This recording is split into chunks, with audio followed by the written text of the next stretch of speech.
조나단이 하늘 올라가고 난 이후에 200년 후가 되었어요. 여기서부터가 사장으로서 덧붙여진 그런 부분인데요.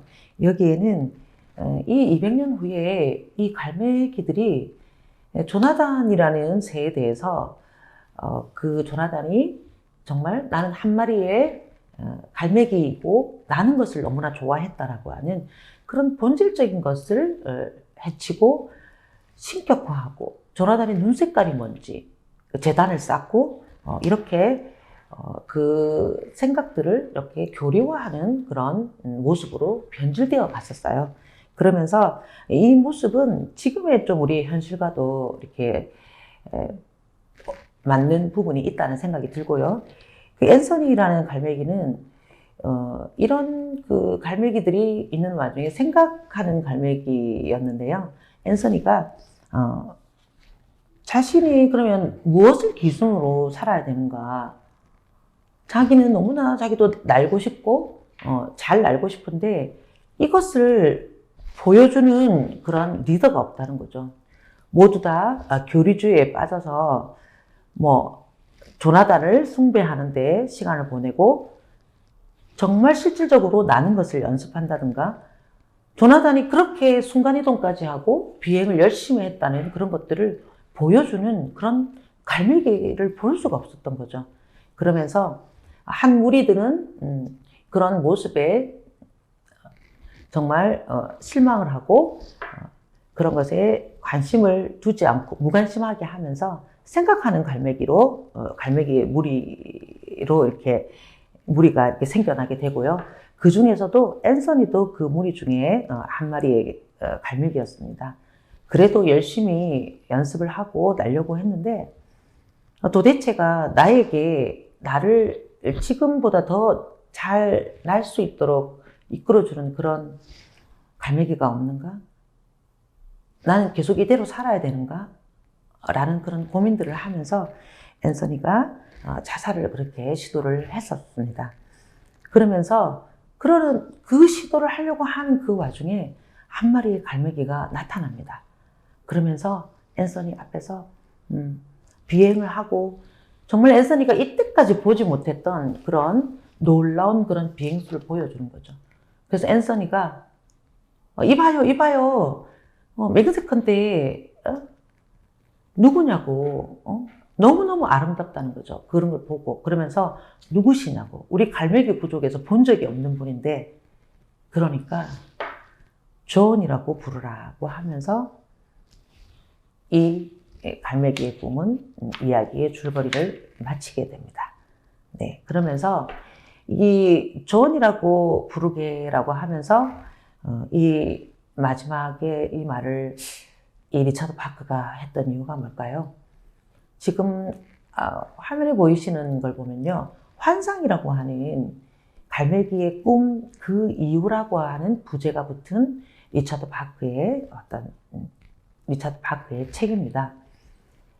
리차드 파크는 아마도 그 물질 만능에 이렇게 빠진 그리고 그 부익부 빈익빈 그 세상이 왜 이렇게 똑같이 평등하고 동등한 존재로서 이렇게 살아나가지 못하는 그런 모습들을 봤을 때 이 세상이 어떤 이치로 움직이는지 그리고 도대체가 지금의 이 현실을 어떻게 헤쳐나가야 되는지 그런 거를 가르쳐 줄 수 있는 누군가를 좀 원하고 바랬던 게 아닌가라는 생각이 들거든요. 그러면서 엄청나게 진한 어떤 존재라고 얘기를 합니다. 우리도 이런 말이 있잖아요. 일제시대 때 그 광야에서라는 그 시에서 보면 정말 우리 민족이 힘들고 어떤 고난에 빠졌을 때 초인을 기다리잖아요. 리차드 파크도 그런 초인을 좀 기다렸던 게 아닌가. 그 시달타나 예수 같은 존재를 우리 시대에 만날 수 있게 된다면 그리고 개인적인 그런 만남도 이 리차드 파크는 정말 가질 수 있다면이라는 그런 질문을 던졌죠. 그러면서 자신의 그 비행기를 같이 타고 무슨 말을 할까, 뭘 하고 싶어 할까에 대한 굉장한 호기심을 이 책에서 이렇게 보여주고 있습니다. 이게 바로 리차드 바크의 환상이라는 책입니다. 네. 한번 또 갈매기의 꿈을 읽고 이 책도 같이 한번 보시면 더 좋을 것 같습니다. 네. 자, 여기까지 저희가 갈매기의 꿈에 대한 그 줄거리 내용을 살펴보았습니다. 그렇다면 과연 이 갈매기의 꿈은 오늘날의 우리에게 어떤 시사점을 주는지 알아보도록 하겠습니다. 갈매기의 꿈이 나왔던 그때 당시에 미국의 1960년에서 1970년대 상황을 한번 보시면요. 베트남 전쟁이 일어났었고, 존 F 케네디의 어떤 암살, 또 마틴 루터 킹의 암살이라든가 흑인 폭동, 여러 가지 이런 사회에 대한 분노와 절망감들이 흘러나던 그런 시절이었습니다. 그래서 미국의 어떤 그 청년들은 이런 상황을 좀 부정하고 자연으로 돌아가자. 너무나 문명이 만능의 시대로 물질이면 다 통하는 자본주의 어떤 이런 부분들에서 자연으로 돌아가자. 그리고 정말 도덕과 이성도 또 중요하지만은 사람의 본질적으로 타고난 이런 자유로운 감성들도 중시하자고 하면서 좌파 운동이나 또 미국의 시민권 운동, 히피 문화 이런 것들이 많이 이렇게 생겨나던 그런 시절이었습니다. 여기 사진을 한번 보시면요. 맨 그 위쪽 사진은 1930년대 뉴욕입니다. 지금 밑에 사진은요, 2010년대의 뉴욕 사진인데요. 거의 지금 1930년대는 100년 전이잖아요. 그죠? 우리나라 아마도 저 때가 이제 일제 시대에 식민 지배를 받던 그런 때였는데, 제대로 먹지도 못하고, 옷도 그렇고, 물질적인 것에서 굉장한 궁핍함을 느끼던 그런 시절이었는데, 미국은 저런 마천루와 같은 저런 빌딩을 짓고, 그런 속에서 어마어마한 그런 부와 어떤 경제적인 성장을 이루어냈던 그런 시절이었죠. 그죠? 그리고 지금 2010년대를 비교해봐도 정말 그때의 어떤 정말 경제적인 발전과 성장이 어떠했는가를 알 수 있을 것 같습니다. 미국은 특히나 1776년도에 독립을 했던 그런 나라이고, 세계 각국의 그 시민들이 자유를 찾아서 이렇게 인종도 다르고 종교도 다르고 하지만 같이 이렇게 나라를 건설했던 그런 배경을 가지고 있는 나라죠. 그래서 어떻게 보면 굉장한 그 다양성을 가지고 있는 그런 나라라고 할 수 있습니다. 이 시대 때는 동양 사상과 서양 철학이 이렇게 같이 이렇게 어울려지는 그런 시대로 뉴에이지 운동이라든가 이런 부분들이 일어나던 그런 시절이었는데요. 서양의 어떤 과학적이고 뭔가 이성적인 것으로 사람의 어떤 정신적인 부분, 정체성들을 설명을 할 수 있는 부분들을 부족함을 느꼈죠. 정말 배고프던 시절에 돈을 많이 벌고 먹을 것이 풍부해진다고 해서 다 사람이 살아가는데 행복하지만은 않더라는 얘기죠. 그러면서 그러면 이런 부족한 부분들을 채울 수 있는 게 어떤 게 있을까를 이렇게 생각을 하던 그런 시기였습니다.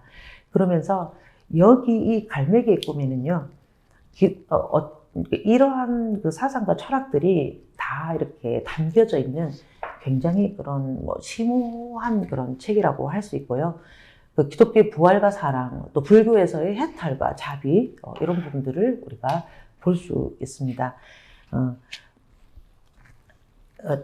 치안도 얘기를 했지만 갈매기 조나단에게 사랑을 베풀어라는 말을 하잖아요. 그리고 또 도교의 우화 등선이나 금선 탈각의 어떤 사상들도 말을 해주고 있습니다. 우화 등선이라고 하면 날개가 사라지고 신선이 된다라는 그런 말인데요. 깃털이 정말로 이제 그 순간 이동을 한다든가 또 눈앞에서 이 현실 세계에 있다가 갑자기 또 다른 세계로 사라진다든가 이런 것들을 의미하는 것이 도교의 어떤 뭐 도인 같은 그런 생각들도 나타내 주고 있고요. 금선 탈각이라고 하면 매미가 정말 그 수많은 허물을 벗고 또 이렇게 매미로 이렇게 탈바꿈하는 그런 얘기들도 하고 있습니다. 네. 그래서 또 여기에는요, 플라톤과 아리스토텔레스와 또 니체, 플라톤의 이데아적인 이상향도 얘기를 하고 있고요. 아리스토텔레스도 현실에서 행복을 추구해야 된다. 이 현실이 정말 중요하다. 그리고 니체의 어떤 지금의 이 삶을 열심히 삶으로 해서 다음 생에서도 더 나은 삶을 살아갈 수 있다라는 영원회귀 사상, 그 불교의 어떤 뭐 윤회 사상과도 일맥상통하는 그런 철학적인 생각들을 엿볼 수 있습니다. 네. 그리고 또 우화 형식의 이야기를 하고 있죠. 우리가 이제 우화 형식으로 유명한 이야기로는 이솝 이야기라든가 또 동물농장 그리고 또 어린 왕자의 이야기를 들 수가 있겠는데요. 여러분 그 이솝 이야기도 보시면 뭐 동물들도 많이 등장하고 이 우화로 된 이야기가 수천 년 전에 지어져서 지금까지도 우리의 현실을 반영을 하고 또 그 이야기로 우리의 또 현실을 이해할 수 있는 그런 이야기라고 생각이 드는데요. 이것이 바로 우화가 가진 힘이라고 생각이 듭니다. 어떤 동물이나 식물이 빗대어서 표현을 하고 그렇게 하면 좀 어떠세요? 좀 더 자유롭게 표현을 할 수 있고 또 상상력을 동원을 할 수 있잖아요. 그리고 또 그래서 이 그 갈매기에 빗대어서 얘기를 했기 때문에 어떤 그 비행술에 대해서도 갈매기로 이렇게 비유를 할 수도 있고 만약에 이제 이걸 닭의 꿈이다 뭐 아니면 이렇게 했으면 또 다를 수도 있겠지만 갈매기를 이렇게 가져왔던 이유가 새로서 이렇게 비행술에 대해서 얘기를 할 수도 있고 또 그런 부분들이 순간이동이라든가 이런 거에 대해서도 얘기를 했을 때 다른 차원의 이야기들을 할 수 있잖아요. 새니까 2차원의 세계에 어떤 땅이 머물러 있다가 또 3차원의 입체적인 공간이 또 공중으로도 날아갈 수 있지 않습니까? 그런 부분들을 표현하기에는 이 새라는 어떤 동물이 잘 표현을 해줬다라는 생각이 들고 특히나 갈매기는 비행술이 굉장히 뛰어난 그런 새라고 합니다. 그래서 여러 가지 의미에서 이런 우화 형식을 얘기로 리차드 파크는 자기가 하고 싶었던 얘기를 좀 자유자재로 이렇게 풀어낼 수 있지 않았나라는 그런 생각이 듭니다. 네. 다음은 또 자신의 존재를 찾아가는 이야기라고 할 수 있겠습니다. 데미안이라는 헤르메스의 이야기를 보시면요. 새는 알에서 나오려고 투쟁한다. 알은 새의 세계이다. 태어나려고 하는 자는 하나의 세계를 깨뜨려야 한다. 새는 신에게로 날아간다. 라는 얘기를 하고 그 신의 이름은 아프락사스이다. 라고 얘기를 하는데요. 옆에 보시면 나와 있는 그림이 아프락사스의 그림입니다. 이 그림은요, 보시면은 두 갈래 뱀으로 되어 있고 또 하나는 손에는 방패 그리고 또 채찍을 들고 있습니다. 머리는 닭의 머리를 하고 있고요. 닭의 머리는 어떤 지혜로움을 상징을 하고요. 그리고 영적인 부분들을 얘기를 하고 있고 방패는 또 지혜를 상징을 하고 있습니다. 그리고 채찍은 힘을 상징하고 있죠. 두 갈래로 나와져 있는 저 뱀이라는 것은 우리가 어떤 사물을 이해를 할 때 선과 악, 정의와 부정의, 그리고 사랑과 미움, 뭐 이렇게 우리는 언제부터 이렇게 이분법적인 그런 생각들을 하게 되었는가? 예전에 그 창조주께서 세상을 창조하셨을 때는 성과학도 없었고 또 미움이나 추함이나 아름다움 이런 것을 누가 결정하고 누가 기준을 잡느냐는 거죠. 그랬을 때 세상의 잣대 기준이 지배층에 따라서 어떻게 보면 지금의 어떤 기준들이 이전에는 또 울음이었고 지금은 또 그림이 되는 거잖아요. 그런 것처럼 그들이 어떤 자신의 이익에 따라서 세상을 가르는 그런 잣대를 우리는 잘 구분하고 그러한 남에 의해서 생겨난 생각과 어떤 기준들을 자신의 생각으로 이렇게 세워야 된다라고 하는 그런 세워야 하고 그것을 위해서 투쟁을 해야 된다. 그렇게 해야지만 내가 나의 존재를 찾아갈 수 있다라는 그런 이야기입니다.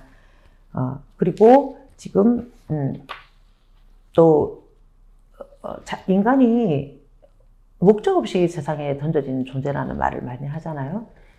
여러분들 세상에 태어나고 싶어서 태어나신 분들 있으신가요? 한번 손들어 보시면 좋으실 것 같아요. 모시에 내가 태어날 테니까 물 받아 놔라 이렇게 하신 분들은 아무도 없으실 거고 그래서 우리 인간은 끊임없이 이 세상에 태어난 목적, 이유를 찾고자 하는 게 아닌가라는 생각이 들고요. 이제 그러기 위해서 자신만의 생각을 추구하고 또 그 생각을 찾기 위해서 또 추방을 당하고 그 와중에 여러 가지 방랑을 하는 중에서 자신의 어떤 정체성을 세우고 그랬을 때 그것을 다시 자신의 고향으로 돌아가서 같이 함께 이루고자 하는 그런 존재가 아닌가라는 생각이 듭니다. 그러면서 사람은 태어난 이 목적을 찾기 위해서 세 가지 생각들을 한다고 방법을 찾는다고 하더라고요. 하나는 그냥 태어난 이유를 못 찾겠으니까 그냥 죽자. 또 자살을 선택하는 사람도 있고요. 두 번째는 그래도 뭔가가 있을 거야. 희망을 갖고 살아가자. 라고 하는 그런 사람도 있고요. 세 번째는 또 이러한 세상에 내가 태어난 이유를 찾아보겠다 하면서 주도적으로 자신의 인생의 목적을 찾아서 살아가는 그런 주체적인 존재로서의 이야기도 합니다. 내가 태어나고 싶어 태어난 인생은 아니지만 이왕 태어난 인생을 정말 내 인생의 존재를 찾기 위해서 살아가겠다. 내 인생에 태어난 이유를 찾겠다라고 하는 것이 진정한 반항이라고 하는 그런 얘기들을 합니다. 그러면서 또 이 이야기는 이런 구조적인 이런 얘기들을 또 하는데요. 그러니까 목적 없이 태어났기 때문에 그냥 흘러가는 대로 사라지는 존재가 아니라 정말 수천 마리 갈매기 떼처럼 먹을 것을 찾아서 살아가는 존재가 아니라 내가 왜 태어났는가. 이 조나단의 갈매기처럼 조나단은 새잖아요. 나는 것이 이 조나단에게는 살아가는 존재라고 이유라고 한다면 그럼 우리가 사람이라면은 나는 그러면 사라지는 존재가 아니라 어떻게 하면 살아가는 존재가 될 것인가 라는 생각으로 여러분에게 한번 제가 질문을 한번 드려봅니다. 네, 그러면서 이 이야기의 구조적인 또 이해를 해본다면요. 생존이냐 자유냐 먹을 것을 위해서 살아가야 되느냐 아니면 내가 하고 싶은 것 내 존재의 어떤 정체성을 찾아가야 되는가 하는 그런 구조적인 이해를 보실 수도 있는데요. 먹을 것을 찾는 저 수천 마리의 갈매기 떼와 나는 것을 연습하고 있는 조나단의 모습으로 이렇게 말씀드릴 수 있겠습니다. 그리고 또 이 이야기 구조적인 이야기 두 번째로요. 리더십과 팔로우십을 저는 말씀을 드리고 싶습니다. 조나단은 플래처에게도 리더십을 이렇게 발휘해서 자기처럼 또 플래처도 훌륭한 리더로서 또 성장을 시킨 그런 갈매기였습니다. 그리고 또한 우리는 또 팔로워로서도 조직 내에서 또 가정 내에서 이렇게 살아가는 그런 사람들이죠. 여러분들은 어떤 리더십과 어떠한 팔로워십을 가지고 있는가요? 네. 그랬을 때 그 조나단에 이어진 플래처, 앤서니, 그리고 그 팔로워로 따르던 제자들을 보면 조나단에 또 탁월한 제자들이 있었어요. 그리고 조나단을 신격화하면서 조나단이 말하고자 했던 것, 진정으로 얘기하고자 했던 것을 제대로 이해를 못하고 자신들의 사리사욕을 채우던 고의 부족 제자들이 있었습니다. 그리고 또 그 현실이 그런데 그것을 바꾸기 위해서 도전하거나 이렇게 하지 않고 그런 현실을 외면하고 그냥 생각만 하는 갈매기들도 있었죠. 네, 그렇게 해서 이 조나단과 플래처에서 앤서니로 이어지는 이 리더십은 저번 달에 그 존 맥스웰의 리더십 불변의 법칙이라는 저희가 그 책으로 저희 변희영 대표님께서 강의를 해주셨는데 제일 21가지 리더십에 대해서 말씀을 하셨어요. 그 중에 가장 마지막에 리더십 유산의 법칙이 바로 이 리더십을 말하는 것이라고 저는 생각이 듭니다. 한번 기회가 되시면 그 책도 한번 읽어보셨으면 좋겠습니다. 네, 그리고 이야기의 구조적인 이해로 또 상승과 회귀의 시점으로 볼 수가 있습니다. 사람은 끊임없이 이렇게 변화하고 자신을 발전시키려고 하는 그런 상승의 욕구가 있습니다. 다른 사람들보다 더 변화하고 발전하려고 하는 그런 욕구들이 있죠. 그런데 또 공동체로 또 돌아가서 또 회귀해서 고향으로 가서 자신의 어떤 것을 나누고 싶어하는 그런 회귀의 본능도 가지고 있습니다. 연어를 한번 생애를 보시면요, 열심히 이렇게 헤엄쳐서 큰 바다로 나갔다가 다시 돌아와서 그 물살을 가르고 다시 고향에 와서 알을 놓고 또 죽게 되는데 그걸 알면서도 다시 돌아오잖아요. 그러면 그 연어가 있었기 때문에 연어라는 종족이 보존이 되고 하는 것처럼 누군가가 높이 발전하고 열심히 자신을 발전시켜서 리더가 되었다면 자신만 좋은 게 아니라 아까 앞서도 여기가 조사원이 하면서 본인들만 어떤 특별한 엘리트라고 생각하는 그런 엘리트주의가 아니라 그것을 주변에도 그 자신의 공동체에도 같이 함께 할 수 있는 그런 회귀의 어떤 본능들을 갖고 있다고 생각이 됩니다. 좋은 것은 나눠주고 싶은 그런 마음이 우리의 본성이라고 생각이 들거든요. 그러면서 두 명의 제가 철학자들을 소개를 해드리고 싶은데요. 플라톤과 또 아리스토텔레스가 나옵니다. 저기에 손 모양을 한번 보시면요. 하늘을 가리키고 있는 것이 또 플라톤이고요. 아래쪽에 땅을 가리키고 있는 것이 아리스토텔레스입니다. 아리스토텔레스가 플라톤의 제자였는데 플라톤은 이데아의 세계를 말을 했죠. 행복은 이데아에 있는 것이다 라고 얘기했을 때 아리스토텔레스는요, 현실 속에 있다. 우리가 현실에서 행복하고 서로가 공동체를 위해서 정말 최고의 선인 행복을 추구하는 것이 그것이 바로 진정한 행복이라고 하면서 스승과는 조금 다른 또 철학의 이론을 발전을 시켰던 사람입니다. 네, 그러면서 그 행복이라는 것이 그러면 현실에서 행복해야 되고 그것을 위해서 어떻게 해야 되는가? 이렇게 말합니다. 아리스토텔레스는요.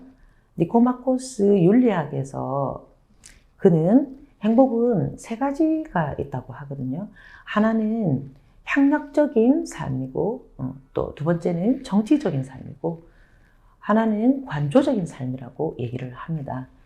향락적이거나 정치적인 삶은 즐거움이 사라지거나 아니면은 타인에게 인정받는 어떤 명예를 말을 하는데 그거는 다른 타인에게 휘둘리는 것이다. 그것이 없어지면 다른 사람에게 인정받지 못하고 또 즐거움이 사라지면 그 행복은 영원히 유지될 수가 없다. 하지만 관조적인 삶이라는 것은 자기 자신에게 만족을 하고 자기 자신이 끊임없이 자신의 어떤 정체성을 찾고 자기 자신의 발전을 위해서 살아가는 사람은 정말로 진정한 행복을 느낄 수 있다라고 하는 말입니다. 그러면서 그것을 위해서는 현실에서 이러한 것들이 이루어져야 되고 그 자족적인 삶이라는 것은 자신의 어떤 정체성을 찾아갈 때 가능하다고 얘기를 하는 거죠. 조나단도 좀 그런 면에서는 이러한 그 간조적인 삶을 살았던 그런 새라고 생각이 듭니다. 그러면 이 현실의 세계에서 행복을 추구해야 된다고 하는데 우리의 현실은 좀 어떤 것 같은가요? 네, 여기서 보시면요. 어떤 그 여자분의 모습이 보이죠? 어떤 고민을 하고 있을까요? 저 멀리 이렇게 높이 솟아있는 저 빌딩들을 보면서 여러분이라면 저 여자분이 어떤 생각을 한다고 생각하세요? 우리 현실은 지금 어떤가요? 한번 돌아본다면 오늘날의 현실 세계는요. 우리나라의 지금 OECD 회원국 중에 자살률 1위라는 그런 아주 오명을 받고 있는데요. 이 책에서 보시면은요, 모든 갈매기는 피와 깃털을 대충 모아놓은 망각으로 향하는 존재라고 앤서니 갈매기가 얘기를 하고 있습니다. 네, 뒷장에, 사장에 이제 그 증보판으로 나왔던 거였거든요. 근데, 이 앤서니가 그 조언이라는 갈매기를 좀 만나기 전에 이렇게 얘기를 합니다. 삶은 가치가 없고 가치가 없다는 것은 무의미하다는 뜻이니까. 그래서 자살을 하려고 합니다. 바다로 그대로 강하해서 익사하는 게 맞아. 그 해초처럼 의미나 기쁨 없이 존재한다. 그럼 존재하지 않는 게 더 나아 이렇게 했는데 앤서니는 갈매기예요. 갈매기는 나한 것이 자신의 존재를 인정받는 것이겠죠. 여기서 이 해초라는 의미를 한번 생각을 해보시면요. 해초는 바다에 그 바위에 붙어서 움직이지 못하잖아요. 그리고 그 조류에 떠밀려서 왔다 갔다 하는 그런 모습을 보일 수 있습니다. 나의 생각과 나의 정체성이 없이 정말 나는 시류에 따라서 여기서 이런 가치관이 옳다 그러면 이쪽으로 또 기웃거리지 않는지, 이것이 중요하다 하면 이쪽으로 또 기웃거리는 것은 아닌지, 나의 생각과 내가 누구인지를 정말 알고 있는지, 그것이 없을 때 지금의 저 자살률 1이라는 것이 그것을 가리키는 게 아닌가라는 생각이 듭니다. 그리고 이 자아 실현의 어떤 욕구들, 조나단이 그토록 나눈 것을 통해서 자신이 이루고자 했던 자신의 어떤 자아 정체성을처럼 우리 사람도 이 자아 실현의 이 욕구가 정말 크지 않나라는 생각이 들거든요.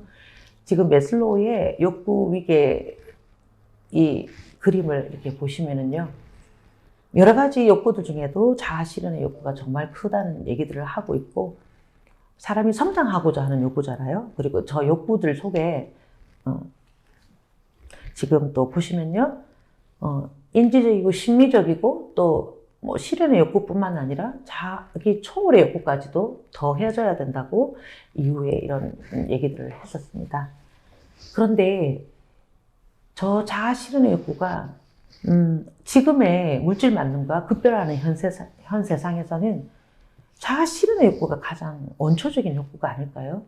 지금 이렇게 현대 과학이 발전하고 4차 산업이다, 또 챗 GPT다, 아니면은 뭐 이런 시대에서 왜 사람은 우리나라가 이렇게 자살률이 이렇게 많은지 저는 한번 묻고 싶고요. 제가 생각하기에는 내가 누구인지 지금의 시대에서 자아실현에 대한 정체성을 찾는 것이 가장 중요하다는 생각에서 저는 정말 이 피라미드는 뒤집어져야 된다. 자아실현의 욕구라는 부분들을 지금의 이 시대에 정말 요구가 된다. 왜 지금 이렇게 인문학이라든가 또 여러 가지 이러한 그 욕구들이 이렇게 높아지고 있는가라는 것들을 볼 때 정보는 쏟아지고 너무나 넘쳐나고 어떤 것을 가지고 우리는 기준을 잡고 살아야 되는가라는 것을 봤을 때 우리의 옆에 가정에서, 조직에서, 또 단체에서 어떤 역할들을 하고 우리가 리더로서 또 팔로워로서 이렇게 가야 하는가를 정말 다시 한 번 더 묻고 싶다는 그런 생각들이 듭니다. 이런 자아 실현이 잘 되어 있었던 조나단이나 또 사람이라면 그러한 그 행동적인 특성을 16가지로 이렇게 매슬로우가 얘기를 했었습니다. 현재지향적이라는 거죠. 아까 현재의 행복을 우리가 정말 이루어 나가야 된다. 천국은 지금 여기서 만들어 나가야 된다는 것처럼 그런 부분들을 말하고요. 그리고 다른 사람을 잘 수용해야 된다는 거죠. 요즘 개인주의가 넘쳐나고 내 생각이 아닌 다른 사람의 생각을 얼만큼 인정을 하는가 하는 문제들을 또 볼 수 있습니다. 여러 가지 자기 성장의 욕구도 있고요. 또 보면은 이상을 추구하고 인간 본성과 자신만의 철학을 우리는 정말 가지고 살아야 된다라는 말들을 볼 수가 있습니다. 여러분들은 이 16가지 이 매슬로우의 행동적인 특성 중에 어디에 이렇게 속하시는지 한번 살펴보셨으면 좋겠습니다. 그리고 오늘날 우리에게 주는 교훈은요, 저는 이렇게 생각을 해봤습니다.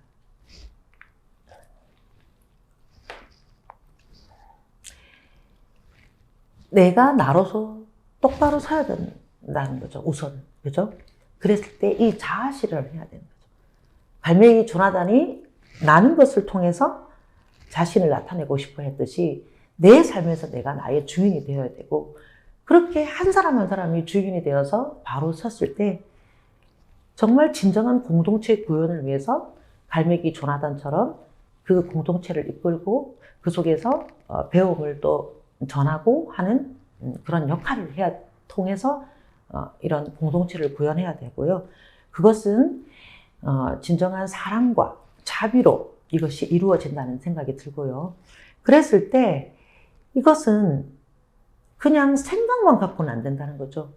끊임없는 수행, 내가 열심히 노력하고 그것을 실천하고 했을 때 변화하고 성장함으로 해서 우리는 이러한 자아 실현과 진정한 공동체를 구현할 수 있다라고 그렇게 생각이 듭니다.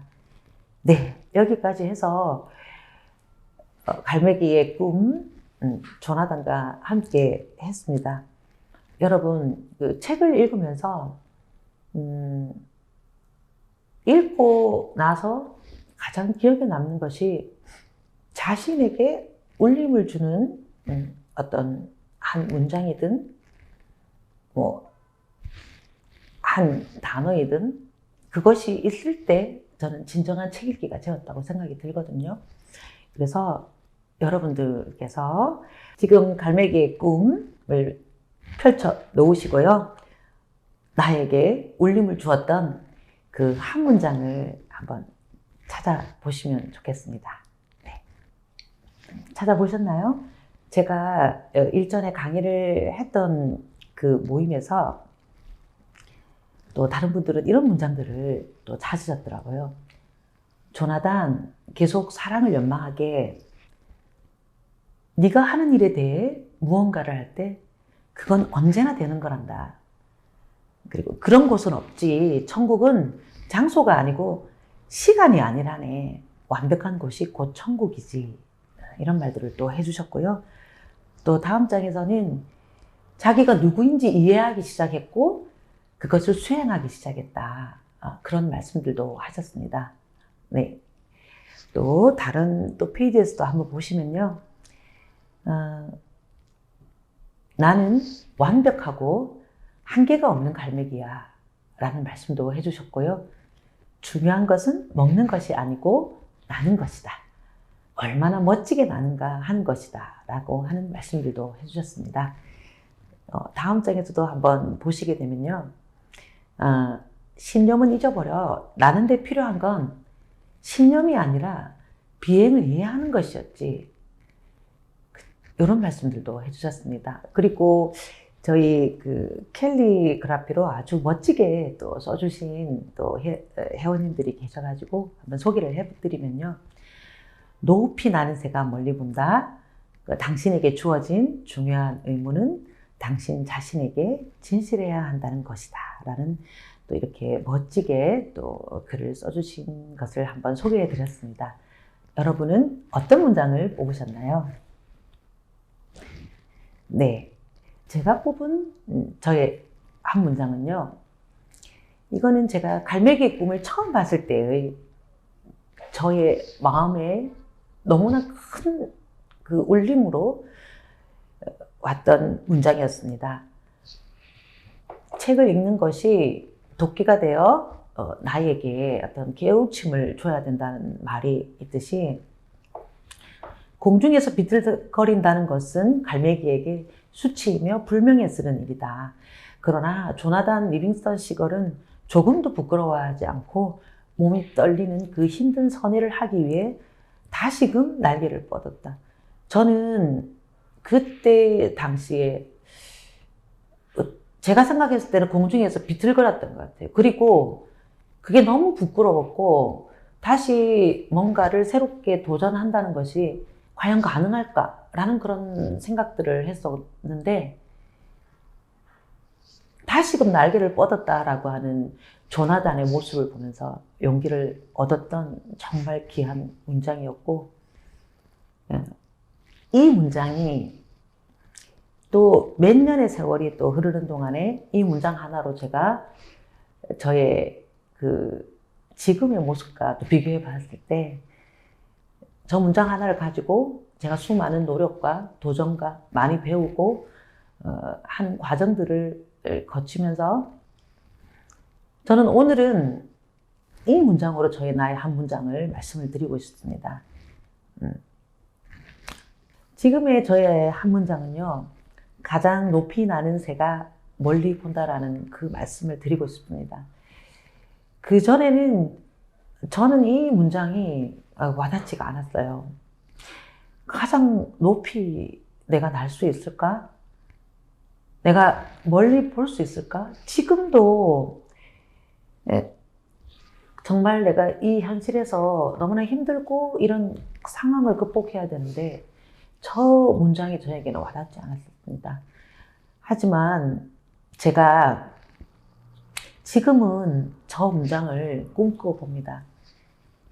이전에 그 앞에 문장에 그 힘들었던 때를 극복하고 정말 또 새로운 삶에 또 도전하기 위해서 공부하고 또 어떤 기회가 주어지면 할 수 있다라고 생각하고 그 기회들에 제가 또 맞닥뜨려서 그 상황을 헤쳐나갔던 그런 모습들을 떠올려 보면서 지금 가장 높이 나는 새가 멀리 본다라는 저 문장을 정말 제 삶 속에서 정말 가져가고 싶은 문장입니다. 그리고 또한 저 말은 저한테는 아까 앞서 말씀드렸던 행복이라는 그 세 가지 종류에 대해서 말씀드렸을 때 첫 번째가 향락적인 삶, 두 번째가 정치적인 삶, 세 번째가 관조적인 삶인데요. 향락적인 삶이나 정치적인 삶은 다른 외부적인 상황에 휘둘려서 그것이 사라지면 나의 행복도 영향을 받게 되지만 관조적인 삶이라는 것은 나한테 자족하는 삶, 그리고 나의 정체성을 찾아가는 삶, 그 속에서 내가 즐거움을 가지는 그런 행복한 삶을 말하는 것인데요. 정말 그 갈매기 조나단처럼 그러한 삶을 살아갔던 새가 있었을 거라는 생각이 들고요.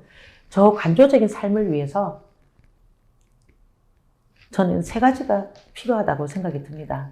첫 번째는요, 지적인 탁월성과 그리고 또 성격적인 그런 탁월성이 필요하다는 생각이 드는데요. 지적인 탁월성은 우리가 배움으로써 날마다 변화하고 또 도전하기 위해서 배움을 통해서, 그리고 성격적인 탁월성이라는 것은 그렇게 배우고 또 익혔던 내용들을 내가 날마다의 삶 속에서 습관화하고 그게 나에게 정말 체화될 수 있도록 그런 성격적인 탁월성을 발휘하는 것이고, 이 두 가지의 이 탁월성은 정말 중용이라는 내 삶의 중심을 찾고 가는 이러한 것들이 발휘가 될 때 가능하다는 생각이 듭니다. 그래서 관조적인 삶을 사는 것이 가장 높이 날면서 또 멀리 볼 수 있는 것이라는 생각이 듭니다. 여러분, 그 조나단이라는 새를 한번 떠올려 보시면요, 양 날개를 이렇게 펄럭이면서 하늘을 날고 있는데, 한쪽 날개는 지적인 탁월성과 또 한쪽 날개는 성격적인 탁월성으로, 꼬리에는 중용이라는 균형을 잡고 그렇게 멀리 날아가는 모습들을 한번 상상해 보시면 참 좋을 것 같고, 그러한 조나단의 삶이 나의 삶이 될 수 있도록 여러분들과 함께 우리가 이 읽는 책이 정말 나의 인생의 도끼가 될 수 있도록, 그래서 삶을 깨우치면서 나날이 발전해 갈 수 있는 그런 삶이 되기를 바라봅니다. 여러분들, 인간은 극복해야 할 그 무엇이다. 그대들은 자기 자신을 극복하기 위해 무엇을 하였는가라는 말을 니체가 했습니다. 여러분들, 이때까지 갈매기의 꿈에 대해서, 작가에 대해서, 줄거리에 대해서, 또 그 시사점들을 저희가 이제 이렇게 얘기를 했는데요. 그러면 나는 어떤 생각을 가졌고, 또 다른 사람은 어떤 생각을 가졌는지 한번 토론하는 시간을 가져야 됩니다. 그게 자기 자신을 극복하기 위해서 할 수 있는 것은 우리가 토론이라는 생각이 들고요. 그래서 제가 그 토론 주제를 가져왔습니다. 토론을 한번 함께 해보실 것 같으면요. 1번은요, 조나단처럼 나에게 난다는 것은 어떤 의미인가요? 그리고 자기 개발을 위해 내가 실천하는 것은 무엇인가요? 또 나의 삶에 영향을 준 결별이나 추방의 경험은 언제인가요? 그리고 나의 탁월함을 발휘해서 변화, 성장을 한 경험이 있다면 어떤 게 있는지, 다음으로 조나단이 추방당한 고향으로 다시 돌아간 이유가 뭘까요? 내 인생에 설리번, 치안과 같은 사람이 있다면 어떤 사람이 있는지 함께 토론을 해보는 시간을 가져봤으면 좋겠습니다. 네, 이상으로 스토피아 미네르바 인문 독서 클럽의 갈매기의 꿈에 대한 이야기를 마치도록 하겠습니다. 여기까지 정말 잘 들어주셔서 너무나 감사하고요. 다음에는 또 저희가 다른 내용으로 또 만나 뵙도록 하겠습니다. 감사합니다.